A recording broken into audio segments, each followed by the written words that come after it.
You know, it actually is starting to feel like late summer, fall. We woke up, it's upper 40s, low 50s. Again, weather's throwing some curveballs at us. We had some warmer temps this last week. I had some guide trips last week where it was darn near 90 out. It felt good. If you weren't careful, you got sunburned.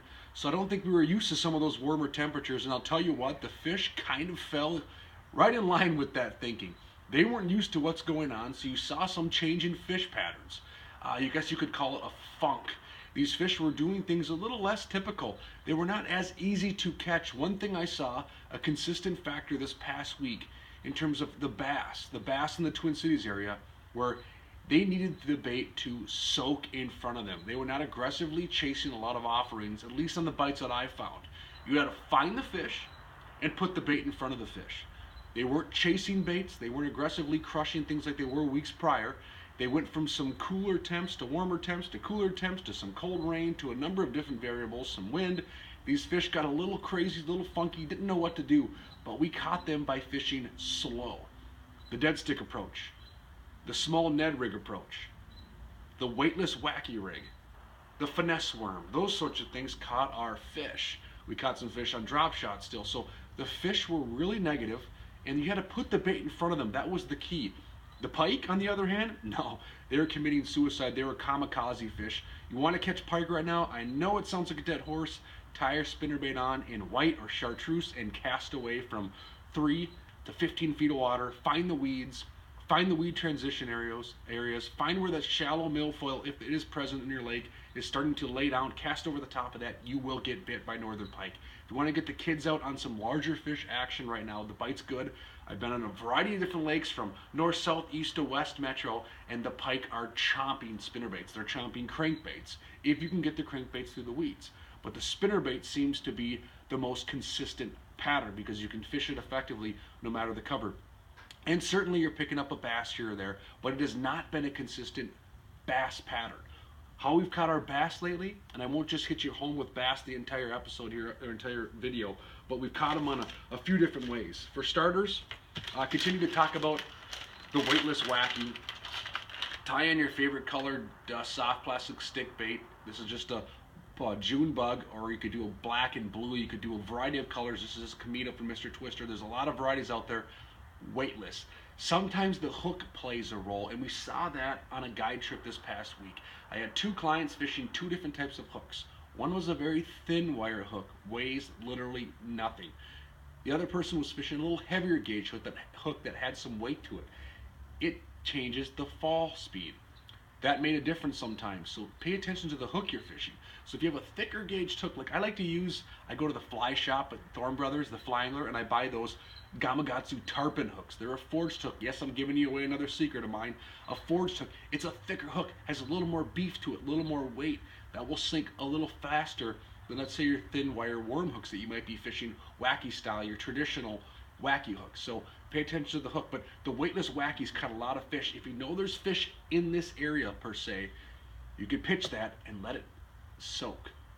I have to slap my client's hands and say, stop reeling. Let it soak. Let it get down to where those fish are. If they're in the area, they will come find it. They're not going to make huge sprints, but if you know there's fish, let's say working an inside dock line or working an inside weed line or working some weeds that are starting to lay down or a clump, pitch alongside of it, pitch in it, pitch where you think it's the most conducive for a fish bite, and let it soak. Let it get down to where the fish are. Be patient. Persistence will pay off.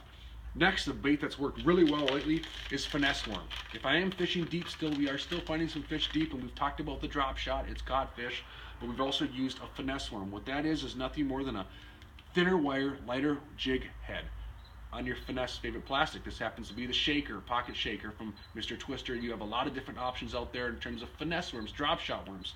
And I'm actually fishing these. I'm rigging these on. You can either rig them on, I'll show you two quick ways. Very simple, not telling anything you don't already know. This is just threaded all the way on, much like a jig worm. But again, smaller profile. Fish is lighter. It's not bombing down there. It's kind of fizzling down to the fish. That's one way to fish it. If you're worried about weeds, I'll show you another way to fish it. And you can fish it all in the same thin wire jig head. Nothing fancy, not overthinking this. You're just going to nip hook it just like any Texas rig. Thread it all the way up. And then you got that hook exposed. Bury a little bit in there. Now you got a weedless approach. Two ways to fish that finesse worm. Very simple, very effective. And if you get short biting fish, this is a little bit of a long bait. Sure, you want to get that tail motion. If you're going to drop shallow or pitch that, I'll start this way. But if you're getting light biting fish, short biters, rip an inch or so off, and you have a modified finesse worm. Smaller profile, much like we do with the Ned rig, but in a finesse approach. Ned rigs are working great too. You want to soak that bait, get it down to where the fish are, and we're kind of force feeding them right now. I expect that to change. It's going to be cooler. We got sweatshirts on in the middle of the day now. You're going to start seeing more activity in the shallow water, but right now in that transition period, everyone hates the transition period. Give them what they want, and maybe you have to force feed them with some negative applications. Don't get out there and keep pounding everything you've been pounding for the last month or two if it's not working. Change your approach, try something different to get those fish to go. Another fun way to catch them in the morning or evening hours when they do start to slide up shallow, wake baits. Shallow diving wake baits. This is just a 6.5 rattling hornet. This will dive down just below the surface, maybe a foot. It's got a lot of noise. I can't even keep this thing quiet in my hand. You cast it out there and just a steady retrieve. You watch that just wobble, and that will catch your big bass, whether it's smallmouth on the river, smallmouth in the lakes, largemouth in the lakes. Yes, pike are going to chomp this. We even caught some walleyes to bite this too. So this is a fun bait to fish, especially now that some of the weeds are starting to lay down. You're not seeing as many weeds matted up on the surface. So you can come right over the top of those weed beds that you wouldn't dare cast this on just a few weeks ago and fish it more effectively. Spinning rod, bait casting rod, doesn't matter the skill or age level, they can cast this and retrieve. But again, a lot more hooks on this bait. As a guide, more hooks could mean more problems. Watch where you're casting. If you got a lot of kids in the boat, again, be consistent with messaging on where they cast. Pay attention to what's around them, pay attention to the surroundings so they're not hooking people. So crankbaits are a great way to catch fish right now. And of course your panfish. Your panfish continue to bite. The crappie fishing, you're seeing more fish move shallow. As we're moving around some of these shallower pockets and covers, trying to find bass with some of our negative approaches, I'm seeing crappies. I'm seeing them staging in these shallower weeds in 5, 6, 7, 8 foot of water. You're still finding them out deep. Pay attention to your locator. Look at your Vexlar when you're on that outside weed line, and you'll see some schooling fish. Those are still your crappies and your bluegills. You can still target them effectively with summer patterns, but we're starting to see them trickle in shallow. I bet you in another week or two, we're talking more shallow water patterns for some of these fish as that water starts to really cool up shallow. You notice it when you launch your boat. When you step in that water by the boat launch, if you need to do that on some of the shallower launches, you notice it. You're like, ooh, that's a little colder than I'm used to. The temperatures are cooling off.